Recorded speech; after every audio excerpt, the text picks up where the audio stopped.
Hello everyone, कैसे हो आप सभी। आशा करती हूँ सभी अच्छे होंगे, स्वस्थ होंगे। गाइस, स्वागत करती हूँ आप सभी का मैं अपने YouTube channel study with Deepa Saini में। आज की क्लास में मैं आपको करवाने जा रही हूँ क्लास 11th की एनसीईआरटी। और क्लास 11th के एनसीईआरटी में चैप्टर नंबर 6 रहेगा। इससे पहले 5 चैप्टर मैं कंप्लीट करवा चुकी हूँ। अगर आप वो देखना चाहते हो तो डिस्क्रिप्शन बॉक्स में आपको लिंक मिल जाएगा, ज्योग्राफी एनसीईआरटी सीरीज़ प्लेलिस्ट के नाम से। तो आप वहाँ पर जाकर सारी वीडियोस देख सकते हो एनसीईआरटी की। ठीक है, तो चलिए अपना शुरू करते हैं आज का चैप्टर का नाम रहेगा भू आकृतिक प्रक्रियाएं, यानी जो जियोमॉर्फिक जो आपकी प्रोसेस होते हैं, जो फीचर्स होते हैं, उनको यहाँ पर हम डिटेल में पढ़ेंगे। देखो, फर्स्ट पैराग्राफ में दिया हुआ है कि हमारी पृथ्वी की उत्पत्ति कैसे हुई। मैं आपको समझा चुकी हूँ। हमारे जो पहले 5 चैप्टर थे वो इसी से रिलेटेड थे। क्रस्ट से रिलेटेड थे, आपकी प्लेटों का मूवमेंट से रिलेटेड थी, थ्योरी थी आपकी प्लेट विवर्तन की सिद्धांत। उसके अलावा महाद्वीपीय विस्थापन का सिद्धांत भी हमने कम्प्लीटली पढ़ा। 5वें चैप्टर में हमने खनिजों के बारे में पढ़ा और चट्टानों के बारे में पढ़ा।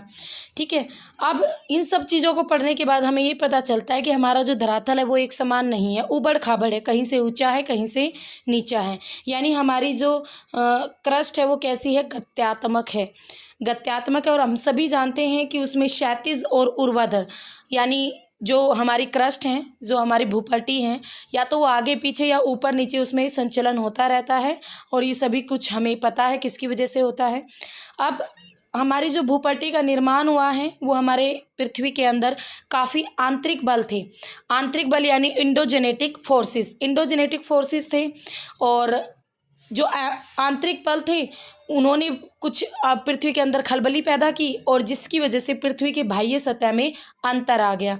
धरातल सूर्य से प्राप्त ऊर्जा द्वारा प्रेरित बाह्य बलों से अनवरत प्रभावित होता रहता है। यानी हमारा जो सरफेस है वो हर प्रकार की एक्टिविटी या प्रोसेस से प्रभावित होता है, चाहे वो एक्सोजेनेटिक फोर्सेस हैं, एंडोजेनेटिक फोर्सेस हैं, या सूर्य से द्वारा प्राप्त ऊर्जा है। ठीक है, कुछ भी हो। यद्यपि जो आंतरिक बल है वो अभी भी सक्रिय है। पृथ्वी के अंदर आप देखते हो अभी भी आपके ज्वालामुखी फट रहे हैं, भूकंप आ रहे हैं। तो ये सब कुछ किसकी वजह से, एंडोजेनेटिक फोर्सेस की वजह से। इसका तात्पर्य है कि पृथ्वी मंडल के अंतर्गत जो बाह्य बल है और पृथ्वी के अंदर जो आंतरिक बल है, इन सब से कहीं ना कहीं हमारी पृथ्वी का धरातल प्रभावित होता है। तो बाह्य बलों को कहते हैं एक्सोजेनेटिक यानी बहिर्जनिक, और आंतरिक बलों को कहते हैं एंडोजेनेटिक यानी अंतर्जनित बल। ठीक है, ये एग्जाम में पूछा जाता है एक्सोजेनेटिक कौन से होते हैं, एंडोजेनेटिक कौन से होते हैं। मोस्ट इंपॉर्टेंट है ये, पीजीटी लेवल और टीजीटी दोनों में ही आता है ये क्वेश्चन। उभरी हुई भू आकृतियों का विघर्षण, बेसिन और निम्न क्षेत्रों या गर्तों का भराव धरातल पर अपरदन के माध्यम से ऊंचावच के मध्य के अंतर को कम होने को तल संतुलन कहते हैं। सीधी सी बात है, हमारे धरातल पर जो ऊंचे ऊंचे पार्ट है, फिर उस पर नदियाँ और उसके अलावा पवने, आपकी भूमिगत जल और हिम नदियाँ, ग्लेशियर्स, ये सब क्या करते हैं, ये सब एरोजन करते हैं, यानी अपरदन करते हैं। अपरदन कर करके वो जो हमारे ऊंचे पार्ट थे उनको थोड़ा कम कर देते हैं, जिसे हम क्या कहते हैं, तल संतुलन यानी ग्रेडेशन। ठीक है, तल संतुलन जिसे कहा जाता है। आंतर्जनित जो शक्तियाँ होती है वो धरातल के भागों को ऊपर उठाती हैं और का निर्माण करती हैं। हमारे धरातल के जो पार्ट्स हैं वो ऊपर उठते हैं, किसके कारण, पृथ्वी के आंतरिक भाग में जो बल होते हैं, जो फोर्सेस होते हैं, उनके कारण। इस प्रकार जो बहिर्जनिक प्रक्रियाएं होती हैं वो उच्चता में भिन्नता को बराबर लाने में असफल रहती हैं। देखो, कहीं ना कहीं है ना, जो बाह्य कारक होते हैं, जैसे अभी मैं बता रही थी नदियाँ या अपरदन करती हैं, ये कहीं ना कहीं हमारे धरातल को बिल्कुल समतल लाने में असफल होते हैं। थोड़ा बहुत तो अपरदन कर देते हैं, पर इतना नहीं कर पाते कि वो बिल्कुल आपका जो लैंड है वो प्लेन एरिया में बदल जाए। समझ रहे हो ना। तो जब तक बहिर्जनिक और अंतर्जनिक बलों के विरोधात्मक कार्य चलते रहेंगे, अंतर्जनित बल मूल रूप से भू आकृति निर्माण करने वाले बल हैं। सिंपल सी बात है, ये प्रोसेस चलता रहता है, और इसी की वजह से जो हमारे एंडोजेनेटिक जो फोर्सेस हैं वही हमारे क्या हैं, भू आकृति निर्माण करने वाले प्रमुख फोर्सेस के रूप में हैं। उसके अलावा जो बहिर्जनिक प्रक्रियाएं वो क्या हैं, भूमि का विघर्षण करती हैं, अपरदन करती हैं। समझ गए। तो ये दोनों बल हैं, एंडोजेनेटिक और एक्सोजेनेटिक। अब सिंपल सी बात है, ये तो आपके काम का है नहीं, ये फर्स्ट पैराग्राफ आप ये देख सकते हो कि धरातल के अधिकांश पार्ट को बहुत लंबी अवधि यानी सैकड़ों हजारों वर्षों में आकार प्राप्त हुआ है, फीचर्स प्राप्त हुए हैं। पर्वत बना है तो ऐसा नहीं है कि एकदम से आपका वो पर्वत उठकर खड़ा हो गया है, ठीक है। काफ़ी करोड़ों अरबों वर्ष लगे हैं, उसको सैकड़ों वर्ष लगे हैं उस पर्वत को ऊपर उठने में। धीरे धीरे ये प्रक्रियाएं चलती रहती है। फॉर एग्जाम्पल आपका हिमालय पर्वत जो कि आज भी ऊपर उठ रहा है। यदि उन प्रक्रियाओं जिन्होंने धरातल को आकार दिया और अभी भी दे रही हैं, और उन पदार्थों की प्रकृति जिससे ये निर्मित है, अगर इन सबको हम समझ लें तो निश्चित रूप से मानव उपयोग जनित जो हानिकारक प्रभाव है उनको हम थोड़ा बहुत कम कर पाएंगे। जैसे भूकंप है, ज्वालामुखी हैं, तो जो हमें नुकसान पहुंचाते तो उनको हम थोड़ा बहुत कम कर पाएंगे, और भविष्य के लिए भी हम इनसे सुरक्षित रह जाए तो इसके लिए भी हम आवश्यक उपाय भी कर सकते हैं। बट ये सारी चीज़ें होंगी कब? ठीक है, ये सारी चीज़ें जब ही होंगी तब आपको पता होगा, ज्ञान होगा। तो सबसे पहले वही आता है भू आकृतिक प्रक्रियाएं, जियोमॉर्फिक प्रोसेस। समझ गए हो आप एंडोजेनेटिक और एक्सोजेनेटिक फोर्सेस क्या होते हैं? तो आप भू आकृतिक प्रक्रियाओं का अर्थ समझना चाहोगे, सिंपल सी वही बात है। धरातल के पदार्थों पर अंतर्जनिक और बहिर्जनिक यानी एंडोजेनेटिक और एक्सोजेनेटिक जो फोर्सेस होते हैं उनका भौतिक दबाव और रासायनिक क्रियाओं के कारण जो भूतल होता है उसके विन्यास में परिवर्तन को भू आकृतिक प्रक्रियाएं कहते हैं। पटल विरूपण, ज्वालामुखी, ये क्या है? आपके अंतर्जनित भू आकृतिक प्रक्रियाएं जो हमारी पृथ्वी के अंदर घटित होती हैं, ठीक है। पटल विरूपण और ज्वालामुखीयता, यानी ज्वालामुखी आपके किस में आएंगे? एंडोजेनेटिक फोर्सेस में। और इससे पहले की इकाई में ये संक्षेप में विवेचित हैं। और इसके अलावा जो आपका अपक्षय होता है, मास वेस्टिंग होती हैं, व्रत शरण जिसे कहते हैं, अपर्दन होता है, निक्षेपण होता है, ये सारी की सारी हमारी बहिर्जनिक में आती हैं। अपक्षय वही होता है जब चट्टानों का टूटना फूटना, आगे अपक्षय पूरा डिटेल में है, ठीक है। ये सारे वर्ड आगे पूरे डिटेल में हैं, आप टेंशन ना लेना, आगे चल के एक एक वर्ड पूरा डिटेल में पढ़ाया गया है इसी चैप्टर में। प्रकृति के किसी भी बहिर्जनिक तत्व जैसे जल है, हिम है, ग्लेशियर है, वायु है, ये धरातल के पदार्थों को एक्वायर करते हैं, अधिग्रहण करते हैं और उनको अपने साथ ले भी जाते हैं। परिवहन यानी अपने, जैसे जल है तो अपने साथ बहा कर ले जाएगा है, ठीक है। ग्लेशियर भी अपने साथ खिसका कर ले जाते हैं, हवा अपने साथ उड़ा कर ले जाती है, इस तरीके से। तो ये सभी क्या कहलाते हैं? ये सभी भू आकृतिक कारक कहलाते हैं। जब प्रकृति के ये तत्व ढाल प्रवणता के कारण इतने ज़्यादा मूवमेंट करने लग जाते हैं तो पदार्थों को हटाकर ढाल के सहारे खिसका कर ले जाते हैं, और जहाँ पर नीचा भाग दिखेगा ना, उन सब पर, उन जैसे हवा है, बहुत तेज़ आंधी आई है, ऊंचे ऊंचे टीलों से मिट्टी उठा लेगी, और जहाँ पर उसको निचले मैदान दिखेंगे तो वहाँ पर उनको छोड़ देगी, बिछा देगी, तो उसे कहते हैं निक्षेपित। तो भू आकृतिक प्रक्रियाएं और भू आकृतिक कारक, विशेषकर जो एक्सोजेनेटिक हैं, यदि स्पष्ट रूप से अलग अलग ना कहा जाए तो इन्हें एक ही समझना, ये दोनों एक ही होती हैं, भू आकृतिक प्रक्रियाएं और भू आकृतिक कारक। एक प्रक्रिया एक बल होता है जो धरातल के पदार्थों के साथ अनुप्रयुक्त होने पर भी प्रभावी हो जाता है। एक कारक यानी एजेंट की बात करें तो एक गतिशील माध्यम, जैसे प्रवाहित आपका बहता हुआ जल है, ग्लेशियर है, विंड है, लहरें हैं, समुद्री लहरें, धाराएं हैं, ये सभी आ जाती है गतिशील माध्यम में, जो धरातल के पदार्थों को अपने साथ हटाएगी, पहले उनको धरातल के पदार्थों को अपने साथ ले जाएगी और फिर किसी अन्य स्थान पर ले जाकर जमा कर देती हैं। तो ये सारे अलग अलग फीचर्स भी आते हैं इनसे, ये पीजीटी लेवल के लिए मोस्ट इंपॉर्टेंट है। इस प्रकार प्रवाह युक्त जल, बहता हुआ पानी, भूमिगत जल, भूमि का पानी, ग्लेशियर, हवा, लहरें, धाराएं, इन सभी को क्या कहा जाता है? भू आकृतिक कारक कहा जाता है, क्योंकि भू आकृति को काफ़ी हद तक प्रभावित करते हैं। ये सभी आपस में मिलकर ऊंचे ऊंचे पार्ट से जो सेडिमेंट है उनको उठाएंगे और निचले पार्ट में ले जाकर निक्षेपित कर देंगे, जमा कर देंगे, ठीक है। नेक्स्ट आता है गुरुत्वाकर्षण। गुरुत्वाकर्षण ये भी ढाल के सहारे जितने भी आपके सेडिमेंट है, गतिशील पदार्थ है, उनको सक्रिय बनाने वाली डायरेक्शनल बल होने के साथ साथ धरातल के पदार्थों पर भी स्ट्रेस डालता है, दबाव डालता है, ठीक है। अप्रत्यक्ष गुरुत्वाकर्षक प्रतिबल लहरों और ज्वार भाटा जनित जो धाराएं हैं, यानी जो लहरें और ज्वार भाटा के माध्यम से पैदा होती हैं जो धाराएं, उन सबको क्रियाशील बनाता है। कौन सा? गुरुत्वाकर्षण बल। तो प्रत्यक्ष गुरुत्वाकर्षण बल के कारण ही समुद्र में ज्वार भाटा पैदा होते हैं, और वह ज्वार भाटा यानी लहरें बहुत ऊंची ऊंची उठेंगी, भाटा और नीचे गिरती हैं, तो ये सारा प्रोसेस होता है। तो इसमें भी कहीं ना कहीं गतिशीलता होती है।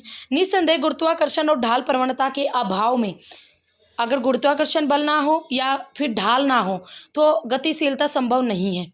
ठीक है, अगर सारा ही प्लेन एरिया है तो फिर कहाँ से आपका अपर्दन होगा, कहाँ से परिवहन होगा और कहाँ से निक्षेपण होगा, पूरा का पूरा अगर पूरी पृथ्वी ही प्लेन होगी तो। ठीक है, समझ रहे हो।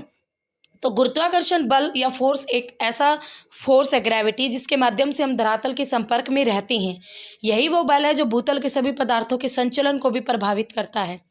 सभी संचलन, चाहे वो पृथ्वी के अंदर हो या पृथ्वी के सरफेस पे हो, प्रवणता के कारण ही घटित होते हैं। और ऊंचे लेवल से नीचे लेवल की ओर और उच्च वायुदाब से निम्न वायुदाब क्षेत्र की ओर हवाएं चलना, ये सब कुछ कहीं ना कहीं गुरुत्वाकर्षण बल के कारण ही होता है। अगर हमारी पृथ्वी के चारों ओर ग्रेविटी ना हो तो हम भी पृथ्वी के साथ लगकर नहीं रह पाएंगे, हवा में उड़ जाएंगे। ठीक है, तो gravity is most important force, बहुत इंपॉर्टेंट है ये। नेक्स्ट आता है अंतर्जनिक प्रक्रियाएं। अब इसे आप डिटेल में पढ़ोगे। एंडोजेनेटिक प्रोसेसेस, पृथ्वी के अंदर जो ऊर्जा होती है वो भू आकृतिक प्रक्रियाओं के लिए प्रमुख बल स्रोत होती हैं। पृथ्वी के अंदर की ऊर्जा अधिकांश रेडियोधर्मी क्रियाओं, घूर्णन और ज्वारीय घर्षण और पृथ्वी की उत्पत्ति से जुड़ी ऊष्मा द्वारा उत्पन्न होती हैं, जो पृथ्वी के अंदर ऊर्जा होती है। ठीक है, भू आकृतिक प्रक्रियाओं के लिए प्रमुख बल और स्रोत होती हैं, जो समझ रहे हो ना, जो पृथ्वी के अंदर जो भी रेडियोधर्मी प्रोसेस होते हैं, रोटेशनल होती है जो भी पृथ्वी का, ज्वार आते हैं, ज्वारीय घर्षण होते हैं, ये सभी पृथ्वी के अंदर जो ऊष्मा होती है ना उसके द्वारा उत्पन्न होती हैं। भूतापीय प्रवणता, भूतापीय प्रवणता और पृथ्वी के अंदर से निकले ऊष्मा प्रवाह से प्राप्त ऊर्जा पटल विरूपण और ज्वालामुखीता को भी प्रभावित करते हैं। भूतापीय प्रवणता और अंदर के ऊष्मा प्रभाव और भूपट्टी की मोटाई और दृढ़ता में अंतर के कारण अंतर्जलित बलों के जो कार्य है वो समान नहीं होते, अतः विवर्तनिक द्वारा नियंत्रित मूल भूपट्टी की तरह असमतल ही होती है। सिंपल सी बात है। ठीक है, हमारी पृथ्वी के अंदर जो ऊष्मा पैदा होती है वही आपकी कई तरीके के प्रोसेस को जो पृथ्वी के बाहर घटित होते हैं उनको प्रभावित करते हैं। नेक्स्ट आता है पटल विरूपण। अब ये वर्ड आया था जब, पटल विरूपण क्या होता है आप डिटेल में समझोगे आप। पटल विरूपण ये सारा वो प्रोसेस होता है जो हमारी भूपट्टी उसको संचलित करेगा, उत्थापित करता है और उसका निर्माण करता है। यानी क्रस्ट को मूवमेंट करने में और उसका निर्माण करने में अहम योगदान होता है इसका, पटल विरूपण का। ठीक है, इसके निम्नलिखित सम्मिलित हैं। तो एक तो तीक्ष्ण वलयन के माध्यम से पर्वत निर्माण और भूपट्टी की लंबी और संकरण पट्टियों को प्रभावित करने वाली प्रक्रियाएं, यानी जो पर्वत निर्माण होता है जिसे आप देखती हो साइड में दो फोर्सेस काम करते हैं, बीच की लैंड ऊपर उठ जाती है, तो वो पर्वत निर्माण भी आपको इसी तरीके से संभव है। लंबी और संकरण पट्टियों को प्रभावित करने वाली जो परिवर्तनीय प्रक्रियाएं हैं वो भी इसी में आती हैं।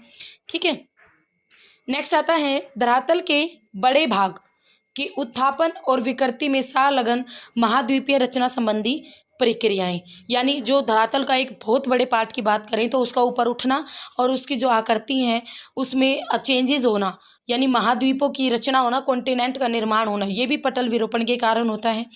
अपेक्षाकृत छोटे स्थानीय संचलन के कारण उत्पन्न भूकंप, छोटे लेवल पर जब ये बल लगता है तो आपके छोटे जो भूकंप होते हैं लोकल लेवल पर वो पैदा होते हैं। क्रस्ट प्लेट के क्षैतिज संचलन करने में प्लेट विवर्तनिकी की भूमिका, प्लेट विवर्तनिक की प्रक्रिया में भूपट्टी वलयन के रूप में तीक्ष्ण से विकिरित हो जाती हैं। ये वर्डिंग बड़ी मुश्किल यूज़ की हुई है इन्होंने इस चैप्टर में एनसीईआरटी ने। ठीक है, बाकी इतना मुश्किल चैप्टर ये है नहीं जितना बना दिया है। क्रस्ट की अगर हम बात करें, जो क्रस्ट है प्लेट के क्षैतिज संचलन जब होता है, क्षैतिज संचलन क्या होता है, जब आपकी एक चट्टानी पार्ट ये है, एक चट्टानी पार्ट ये है, तो इस तरीके से, ठीक है, यानी वर्टिकल नहीं, क्षैतिज आमने सामने से, तो जब होता है तो प्लेट विवर्तनिकी का जो सिद्धांत है वो आप सबने पढ़ रखा है। तो क्षैतिज संचलन के कारण ये सब कुछ संभव होता है और इन सभी की वजह से महाद्वीपीय रचना के कारण साधारण विकृतियां पैदा हो जाती हैं, जैसे फॉर एग्जांपल आपकी पर्वत निर्माण प्रक्रिया, जबकि महाद्वीप रचना महाद्वीप निर्माण प्रक्रिया है। ठीक है, तो आपका जो पर्वत निर्माण प्रक्रिया है जो आपका क्षैतिज संचलन के कारण ही लैंड का पार्ट ऊपर उठता है, तो पटल विरूपण के कारण होता है। महाद्वीपीय रचना, महाद्वीप की निर्माण की प्रक्रिया वो भी इसी में आती हैं। परिवर्तनी महाद्वीप रचना जैसे एपेरियोजेनी, ये भी आपकी भूकंप और प्लेट विवर्तनिकी की प्रक्रिया से ही बना है। आपको भूकंप पता है कैसे आते हैं, आपको पता है प्लेट विवर्तनिकी थ्योरी क्या है, मैंने पूरी डिटेल से ही पढ़ा दी। तो कहीं ना कहीं प्लेट विवर्तनिकी आपकी पटल विरूपण से ही रिलेट करती है और इससे हमारी भूपट्टी में दरारें पड़ती हैं, भ्रंश पड़ते हैं। भ्रंश जो चैप्टर है वो मैंने पूरा अपने चैनल पर पढ़ा रखा है, ज्योग्राफी में व्हाइट बोर्ड पर मैंने एक एक फीचर बना के पढ़ा रखा है। तो अगर आपको भ्रंश पढ़ना पढ़ना है तो मेरे डिस्क्रिप्शन बॉक्स पे आपको ज्योग्राफी नाम से प्लेलिस्ट मिलेगी, तो आप भ्रंश चैप्टर वहाँ से पढ़ सकते हो। इन सभी प्रक्रियाओं के कारण दबाव, आयतन और ताप क्रम में परिवर्तन होता है और जिसके फलस्वरूप शैलों का जो कायांतरण है वो भी प्रेरित होता है। यानी शैलों का यानी चट्टानों का जो रूप है वो भी बदलता है इन सभी प्रक्रियाओं के कारण, दबाव के कारण, आयतन के कारण और ताप परिक्रम के कारण। नेक्स्ट आता है ज्वालामुखीता यानी वोल्केनिज्म। वोल्केनिज्म ज्वालामुखीता के अंतर्गत जो आपकी पिघली हुई चट्टानें हैं, लावा है, वो भूतल की ओर आता है, उसका संचलन होता है।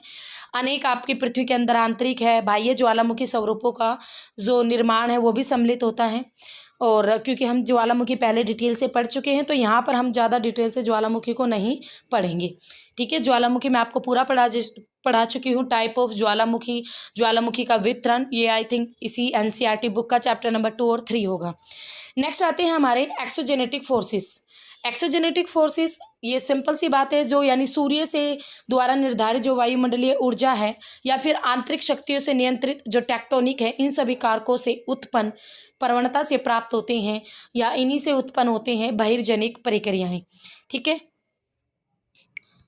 गुरुत्वाकर्षण बल ढाल युक्त अगर हम बात करें, जो गुरुत्वाकर्षण बल है वो इंपॉर्टेंट रोल निभाता है बहिर्जनिक प्रक्रियाओं में, हमें अभी पढ़ा था।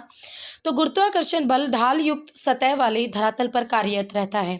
ढाल की दिशा में पदार्थ को संचालित करता है। यानी सिंपल सी बात है, जैसे आपका ये पर्वत है तो यहाँ से, जैसे ये आपका पर्वत है, यहाँ से हवा आई, हवा ने यहाँ से मटेरियल उठाया, उसको अपने साथ बहा कर ले जा रही है और इस एरिया में लाकर जमा कर दिया। तो ढाल की दिशा में पदार्थों को बहा कर ले जाते हैं, संचालित कर लेते हैं और प्रति इकाई क्षेत्र पर अनुप्रयुक्त बल को क्या कहते हैं? स्ट्रेस कहते हैं, यानी प्रतिबल कहते हैं। ठोस पदार्थ में जो प्रतिबल होता है वो धक्का और खिंचाव यानी पुश एंड पुल से उत्पन्न होता है। पुश भी करना पड़ता है और पुल भी। ठीक है, इससे आपकी जो आकृतियाँ हैं वो विकृति में बदल जाती हैं। धरातल में पदार्थों के सहारे जो सक्रिय बल है वो यानी कुछ अपरूपण प्रतिबल यानी विलककारी बल, सिंपल सी बात है, यानी अलग से पदार्थों के सहारे जो बल पैदा होता है उसे कहते हैं शेयर स्ट्रेसेस। यही प्रतिबल शैलों और धरातल के पदार्थों को आपस में जोड़ता है। ठीक है, तो अपरूपण एक बार इस मैप को देखो, ये सही है बिल्कुल। अनाच्छादित प्रक्रियाएं, इसमें आपका क्या क्या आता है?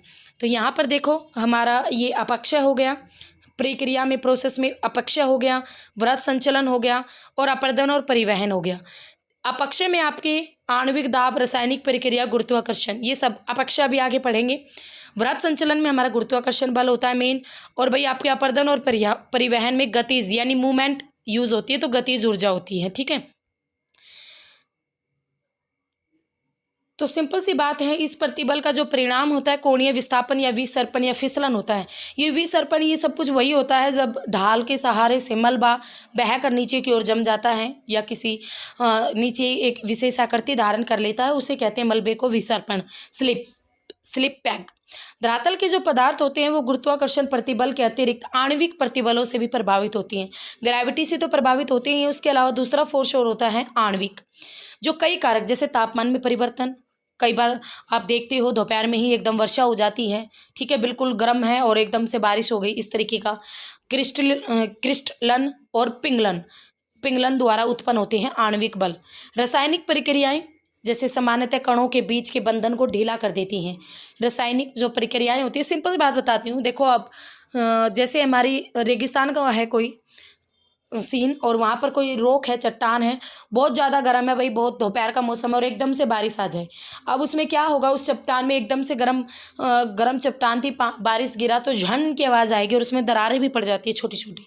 जब यही प्रोसेस बार बार दोहराता रहता है तो उसमें वे दरारें चौड़ी होती चली जाती हैं और फिर उसमें रासायनिक प्रक्रिया के द्वारा उनके कण भी ढीले हो जाते हैं और इससे क्या होता है? उन दरारों के अंदर फिर पानी घुस जाएगा या फिर बर्फी, सर्दियों में मान लो वहाँ उस एरिया में बर्फ़ पड़ती हो तो बर्फ़ अंदर घुस जाएगी और वो बर्फ़ अंदर घुसकर फिर पिघलेगी, फिर बर्फ़ जमेगी, तो इसी प्रोसेस में वो दरार और भी चौड़ी होती जाएगी और इस प्रकार से वो चट्टान कभी ना कभी फिर टूटने लग जाती है। तो धरातल के पदार्थों के पिंड में प्रतिबल का जो विकास होता है अपक्षय, वृत्त, क्षरण, संचलन और अपर्दन का मूल कारण है। तो यही सारा जो प्रोसेस मैंने बताया ना अभी रेगिस्तान वाला, वो सेम इसी में ही आपका अपक्षय यानी चट्टानों का टूटना, वृत्त, क्षरण यानी बाहरी क्रियाओं द्वारा और अपरदन, ये सब कुछ इसमें ही शामिल किया जाता है। धरातल पर विभिन्न प्रकार के जलवायु प्रदेश मिलते हैं, जैसे बहिर्जनिक भूआकृतिक प्रक्रियाएं भी एक प्रदेश से दूसरे प्रदेश में भिन्न होती हैं। सिंपल बात है, हमारे यहाँ कहीं पर बर्फ़ पड़ती है सारा साल, कहीं पर सारा साल गर्मी रहती है, कहीं पर बारिश का मौसम होता है। तो अलग अलग वेदर है पूरी अर्थ की बात करें तो, जो उनकी विभिन्न प्रक्रियाओं को भी नियंत्रित करते हैं। सभी बहिर्जनिक भूआकृतिक प्रक्रियाओं को एक सामान्य शब्दावली अनाच्छादन डेन्यूडेशन के अंतर्गत रखा जाता है। अनाच्छादन शब्द का क्या अर्थ है? अनाच्छादन शब्द का अर्थ है यानी आवरण हटना। आवरण हटना यानी ऊपर की परत हट जाना, ठीक है। अपक्षय, व्रत शरण, संचलन, अपरदन, परिवहन, ये सभी इसी में ही शामिल किए जाते हैं। अपक्षय, ठीक है, वैदरिंग, व्रत शरण यानी बाहरी रूप से जो बल काम करते हैं, संचलन, अपरदन और परिवहन सभी इसी में ही शामिल किए जाते हैं। अनाच्छादन प्रक्रियाओं और उनसे संबंधित जो प्रेरक बल है उसी को ही दर्शाता है, ठीक है। अनाच्छादन स्पष्ट होना चाहिए आपको कि प्रत्येक प्रक्रिया के लिए कोई ना कोई बल या कोई ना कोई ऊर्जा जरूर यूज होती है।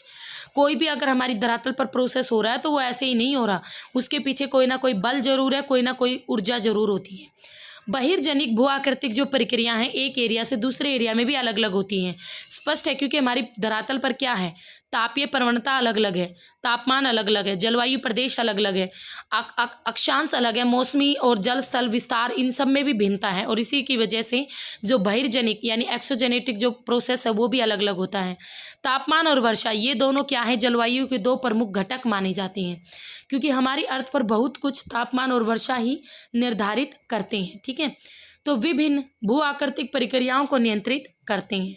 वनस्पति का घनत्व यानी वनस्पति कितनी गहरी है, कम है, वनस्पति के प्रकार, वनस्पति का वितरण, ये सब कुछ कहीं ना कहीं वर्षा और तापमान पर ही निर्भर करते हैं। बहिर्जनिक भू आकृतिक प्रक्रियाओं पर अप्रत्यक्ष प्रभाव डालते हैं, अप्रत्यक्ष रूप से प्रभाव डालते हैं पर बहुत गहरा प्रभाव डालते हैं। जैसे विभिन्न ऊंचाई प्रदेशों में जो विभिन्न जलवायु तत्व हैं, जैसे ऊंचाई में अंतर मिलता है, ढालों से पूर्व की ओर अंतर मिलता है, पश्चिम मुखी ढालों की अपेक्षा अधिक सूर्यताप प्राप्ति होती है, यानी पूर्व की ओर सूर्य उदय होता है तो पूर्व में अधिक सूर्यताप प्राप्त होता है पर्वतीय ढालों पर, पश्चिम में कम प्राप्त होता है। तो ये सारी की सारी क्या है, ये सारी की सारी भिन्नताएं हैं जो इन प्रोसेस को कहीं ना कहीं अलग अलग करती है अलग अलग एरियाज में। वायु का वेग है, वायु की गति है, वायु की दिशा है, वर्षा की मात्रा है, उसके प्रकार हैं, उसकी गहनता है, वर्षा और वाष्पीकरण में संबंध है, और तापमान की जो दैनिक श्रेणी है, कितना मैक्सिमम जाता है, कितना मिनिमम जाता है, हिम का पिघलना है, हिम का जमना है, तुषार है, फॉरेस्ट है, पाले का पड़ना, फ्रोस्ट, और व्यापन की गहराई, इन सभी में अंतर के कारण कहीं ना कहीं जलवायु प्रदेश के अंदर जो भू आकृतिक प्रोसेस है वो भी अलग अलग होता है। सिंपल सी बात है, किसी एरिया में ज़्यादा गर्मी पड़ती है तो वहाँ का अलग वेदर होगा, अलग प्रोसेस प्रक्रियाएं होंगी, और किसी एरिया में सारा साल बर्फ़ रहती है तो वहाँ की अलग एक्सोजेनेटिक प्रोसेस होगा। तो सारे एरियाज़ का अलग अलग होता है।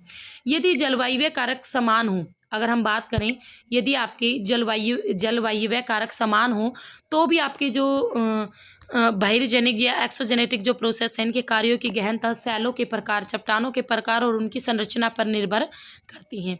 संरचना में वलन है, भ्रंश है, संस्तर का पूर्वाभिमुखीकरण है, झुकाव है, जोड़ों की उपस्थिति है, अनुपस्थिति है, संस्तरण है, तल है, घटक खनिजों की कठोरता है, कोमलता है, उनकी रासायनिक संवेदनशीलता है, पारगम्यता है या अपारगम्यता, ये सब कुछ इसी में ही शामिल किया जाता है।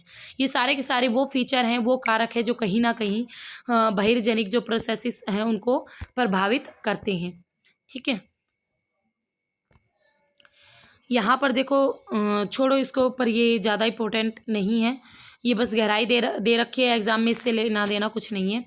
विभिन्न प्रकार की जो चट्टानें होती हैं उनकी संरचना में भिन्नता के कारण भू आकृतिक प्रक्रियाओं के प्रति विभिन्न प्रतिरोध भी, जो अगर हम बात करें, विभिन्न प्रतिरोध क्षमता भी प्रस्तुत होती हैं, करती हैं। एक विशेष शैल की बात करें तो एक प्रक्रिया के प्रति प्रतिरोध पूर्ण और वही दूसरी प्रक्रिया के प्रति प्रतिरोध रहित हो सकती है। एक चट्टान की बात करें, ठीक है, एक चट्टान है, एक फोर्स लग रहा है उस पर, वो प्रतिरोध पूर्ण भी हो सकता है और उसको इफेक्ट नहीं भी कर सकता है। ये कहीं ना कहीं वहाँ के वेदर पर भी निर्भर करता है, वहाँ की जलवायु पर भी, उस एरिया पर भी, तो बहुत सारी चीज़ें प्रभावित करती हैं। विभिन्न जलवायु दशाओं में एक विशेष प्रकार की जो चट्टान होती है वो भू आकृतिक, अगर हम बात करें, 1 मिनट,